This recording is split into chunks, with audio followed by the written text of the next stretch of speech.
लक्ष्मी माता की जय। वैभव लक्ष्मी व्रत शुक्रवार के दिन किया जाता है। इस व्रत में देवी लक्ष्मी के अष्टलक्ष्मी स्वरूप की पूजा की जाती है और व्रत की कथा का पाठ किया जाता है। मनोकामना पूर्ति के लिए कम से कम 11 या 21 शुक्रवार को वैभव लक्ष्मी का व्रत रखना चाहिए और फिर उद्यापन करके इस व्रत का समापन करना चाहिए। धन के लिए माँ लक्ष्मी की पूजा का विधान है, लेकिन माँ लक्ष्मी के वैभव लक्ष्मी स्वरूप की पूजा का विशेष महत्व माना गया है। ये व्रत शुक्रवार के दिन रखा जाता है। स्त्री ही नहीं बल्कि पुरुष भी इसे रख सकते हैं।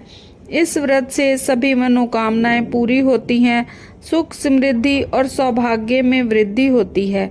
तो आइए सुनते हैं वैभव लक्ष्मी व्रत की कथा, और कथा को पूरा सुने। कमेंट बॉक्स में लक्ष्मी माँ की जय ज़रूर लिखें। किसी शहर में लाखों लोग रहते थे। सभी अपने अपने कामों में रत रहते थे। किसी को किसी की परवाह नहीं थी। भजन कीर्तन, भक्ति भाव, दया माया, परोपकार जैसे संस्कार कम हो गए। शहर में बुराइयां बढ़ गई थीं। शराब, जुआ, रेस, व्याभिचार, चोरी, डकैती वगैरह बहुत से गुनाह शहर में होते थे। इसके बावजूद शहर में कुछ अच्छे लोग भी रहते थे। ऐसे लोगों में शीला और उसके पति की गृहस्थी मानी जाती थी। शीला धार्मिक प्रकृति की और संतोषी स्वभाव की स्त्री थी। उसका पति भी विवेकी और सुशील था। शीला और उसका पति कभी किसी की बुराई नहीं करते और प्रभु भजन में समय व्यतीत करते। शहर के लोग उनकी गृहस्थी की सराहना करते। देखते ही देखते समय बदल गया। शीला का पति बुरे लोगों से दोस्ती कर बैठा। अब वह जल्द से जल्द करोड़पति बनने के ख्वाब देखने लगा, इसीलिए गलत रास्ते पर चल पड़ा। उसकी हालत रास्ते पर भटकते भिखारी जैसी हो गई थी। दोस्तों के साथ उसे भी शराब की आदत हो गई। इसी प्रकार उसने अपना सब कुछ गंवा दिया। शीला को पति के बर्ताव से बहुत दुख हुआ, किंतु वह भगवान पर भरोसा रख सब कुछ सहने लगी। वह अपना अधिकांश समय प्रभु भक्ति में बिताती। अचानक एक दिन दोपहर को उसके द्वार पर किसी ने दस्तक दी। शीला ने द्वार खोला तो देखा एक मांझी खड़ी थी। उसके चेहरे पर अलौकिक तेज निखर रहा था। उनकी आंखों से मानो अमृत बह रहा था। उनका चेहरा भव्य और करुणा प्यार से छलक रहा था।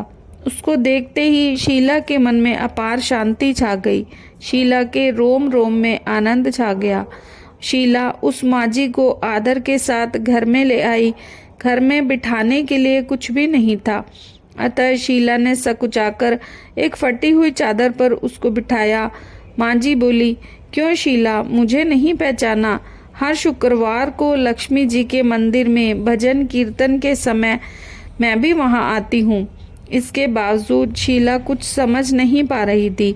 फिर मांझी बोली, तुम बहुत दिनों से मंदिर नहीं आई, सो मैं तुम्हें देखने चली आई। माताजी के अति प्रेम भरे शब्दों से शीला का हृदय पिघल गया। उसकी आंखों से आंसू निकल गए। वह बिलक बिलक कर रोने लगी। मांझी ने कहा, बेटी, सुख और दुख तो धूप और छांव जैसे होते हैं। धैर्य रखो। तुझे क्या परेशानी है, मुझे बता। माताजी के व्यवहार से शीला को काफी संबल मिला और सुख की आस में उसने माताजी को अपनी सारी कहानी कह सुनाई। कहानी सुनकर माता ने कहा, कर्म की गति न्यारी होती है। हर इंसान को अपने कर्म भुगतने ही पड़ते हैं, इसीलिए तू चिंता मत कर। अब तू कर्म भुगत चुकी है, तुम्हारे सुख के दिन अवश्य आएंगे। तू तो माँ लक्ष्मी जी की भक्त है। माँ लक्ष्मी जी तो प्रेम और करुणा की अवतार हैं। वे अपने भक्तों पर हमेशा ममता रखती हैं। इसीलिए तू धैर्य रखकर माँ लक्ष्मी जी का व्रत कर, इससे सब कुछ ठीक हो जाएगा। शीला के पूछने पर माताजी ने उसे व्रत की सारी विधि बताई। माताजी ने कहा, बेटी, माँ लक्ष्मी जी का व्रत बहुत सरल है। उसे वरदल लक्ष्मी या वैभव लक्ष्मी व्रत कहा जाता है। ये व्रत करने वाले की सब मनोकामना पूर्ण होती है। वह सुख, संपत्ति और यश प्राप्त करता है। शीला ये सुनकर आनंदित हो गई। उसने संकल्प करा, आंखें खोली तो सामने कोई नहीं था। वह विस्मित हो गई कि माँ जी कहाँ गई। शीला को तत्काल ये समझते देर न लगी कि ये माँ जी कोई और नहीं बल्कि साक्षात लक्ष्मी जी ही थी। दूसरे दिन शुक्रवार था। सवेरे स्नान करके स्वच्छ कपड़े पहनकर शीला ने माँ जी द्वारा बताई गई विधि से पूरे मन से व्रत किया। आखिर में प्रसाद वितरण किया। ये प्रसाद पहले पति को खिलाया। प्रसाद खाते ही पति के स्वभाव में फर्क पड़ गया। उस दिन उसने शीला को मारा नहीं, सताया भी नहीं। शीला को बहुत आनंद हुआ। उसके मन में वैभव लक्ष्मी व्रत के लिए श्रद्धा बढ़ गई। शीला ने पूर्ण भक्ति से 21 शुक्रवार तक वैभव लक्ष्मी व्रत किया। 21वें शुक्रवार को माँ जी के कहे मुताबिक उद्यापन विधि करके 7 स्त्रियों को वैभव लक्ष्मी व्रत की 7 पुस्तकें उपहार में दी। फिर माता जी के धन लक्ष्मी स्वरूप की छवि को वंदन करके भाव से मन ही मन प्रार्थना करने लगी, हे माँ धन लक्ष्मी, मैंने आपका वैभव लक्ष्मी व्रत करने की मन्नत मानी थी। ये व्रत आज पूर्ण किया है। हे माँ, मेरी हर विपत्ति दूर करो, हमारा सबका कल्याण करो। जिसे संतान न हो उसे संतान देना, सौभाग्यवती स्त्री का सौभाग्य अखंड रखना, कुमारी लड़की को मन भावन पति देना। जो आपका ये चमत्कारिक वैभव लक्ष्मी व्रत करे उनकी सब विपत्ति दूर करना, सबको सुखी करना। हे माँ, आपकी महिमा अपार है। ऐसा बोलकर लक्ष्मी जी के धन लक्ष्मी स्वरूप की छवि को प्रणाम किया। व्रत के प्रभाव से शीला का पति अच्छा आदमी बन गया और कड़ी मेहनत करके व्यवसाय करने लगा। उसने तुरंत शीला के गिरवी रखे गहने छुड़ा लिए। घर में धन की बाढ़ सी आ गई। घर में पहले जैसी सुख शांति छा गई। वैभव लक्ष्मी व्रत का प्रभाव देखकर मोहल्ले की दूसरी स्त्रियां भी वैभव लक्ष्मी व्रत करने लगी। वैभव लक्ष्मी व्रत 7, 11 या 21 जितने भी शुक्रवारों की मन्नत मांगी हो उतने शुक्रवार तक यह व्रत पूरी श्रद्धा तथा भावना के साथ करना चाहिए। आखिरी शुक्रवार को इसका शास्त्रीय विधि के अनुसार उद्यापन करना चाहिए। आखिरी शुक्रवार को प्रसाद के लिए खीर बनानी चाहिए। जिस प्रकार हर शुक्रवार को हम पूजन करते हैं वैसे ही करना चाहिए।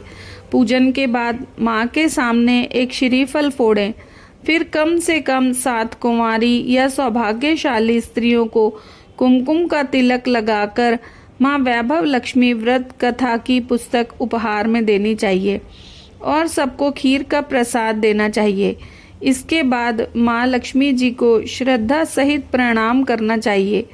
फिर माता जी के धन लक्ष्मी स्वरूप की छवि को वंदन करके भाव से मन ही मन प्रार्थना करें, हे माँ धन लक्ष्मी, मैंने आपका वैभव लक्ष्मी व्रत करने की मन्नत मांगी थी। आज ये व्रत पूर्ण किया है। हे माँ, हमारी मनोकामना पूर्ण करें, हमारी हर विपत्ति दूर करो, हमारा सबका कल्याण करो। जिसे संतान न हो उसे संतान देना, सौभाग्यवती स्त्री का सौभाग्य अखंड रखना, कुमारी लड़की को मन भावन पति देना। जो आपका ये चमत्कारिक वैभव लक्ष्मी व्रत करे उसकी सब विपत्ति दूर करना, सभी को सुखी करना। हे माँ, आपकी महिमा अपार है, आपकी जय हो। ऐसा बोलकर लक्ष्मी जी के धन लक्ष्मी स्वरूप की छवि को प्रणाम करें।